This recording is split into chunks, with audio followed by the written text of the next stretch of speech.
Loose pant salwar cutting করার জন্য কাপড়টা 2 ভাঁজ 4 পার্ট করে নিতে হবে।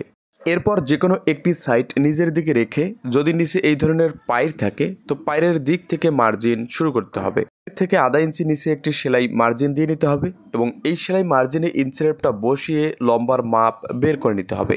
আমাদের লম্বার মাপ 38 ইঞ্চি। 38 ইঞ্চিতে একটি দাগ দেব, দাগ অনুযায়ী স্কেল বসিয়ে সোজা একটা মার্জিন টেনে নেব।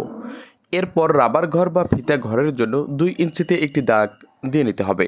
এবার রাবার ঘরের নিচে ইঞ্চিরেপটা বসিয়ে হাইয়ের মাপ বের করে নিতে হবে। তো রাবার ঘরের নিচে এই নিয়মে ইঞ্চিরেপটা বসিয়ে লম্বার 3 ভাগের 1 ভাগ যোগ 2 ইঞ্চি বেশিতে একটি দাগ দিয়ে নেব।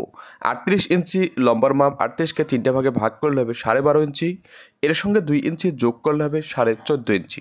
আমরা 14.5 ইঞ্চিতে হাইয়ের দাগটা দিয়ে নেব এবং এই দাগ অনুযায়ী স্কেল বসিয়ে সোজা একটা মার্জিন টেনে নেব।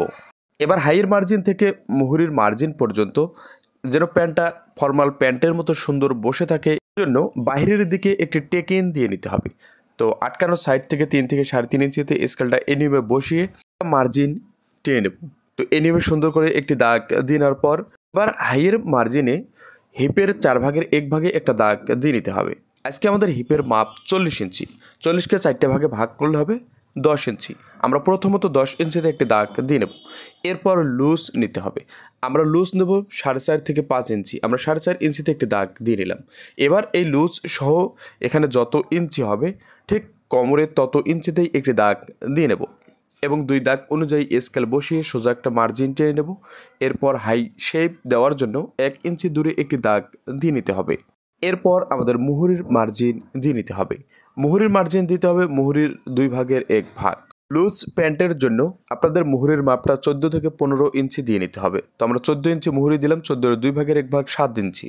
হাইয়ের মার্জিন এবং মুহুরির মার্জিন স্কেল বসিয়ে একটা মার্জিন টেনে নিতে হবে। এরপর 1 ইঞ্চি পরিমাণ সেলাইয়ের কাপড় রেখে আরেকটা মার্জিন দিয়ে নিতে হবে। এরপর হাইয়ের শেপ দিয়ে নিতে হবে। এই নিয়মে একটি প্যান্ট সিস্টেম সালোয়ার মার্জিন করে নিতে হবে, এরপর কাটিং করে নিতে হবে। আপনি যদি আমার এই ভিডিওটা ইউটিউব চ্যানেল থেকে দেখে থাকেন তো পরবর্তীতে দেখার জন্য ডাউনলোড করে রাখতে পারেন। আর ফেসবুক পেজ থেকে দেখে থাকলে আপনার পেজে শেয়ার দিয়ে রাখতে পারেন, যাতে যে কোনো ফ্রি সময় এই ভিডিওটা বের করে দেখতে পারেন এবং সেই অনুযায়ী কাজ করে আপনিও একটি প্যান্ট সিস্টেম সালোয়ার কাটিং করতে পারেন। এর মুখে আমাদের আলগা পট্টি ব্যবহার করতে হবে।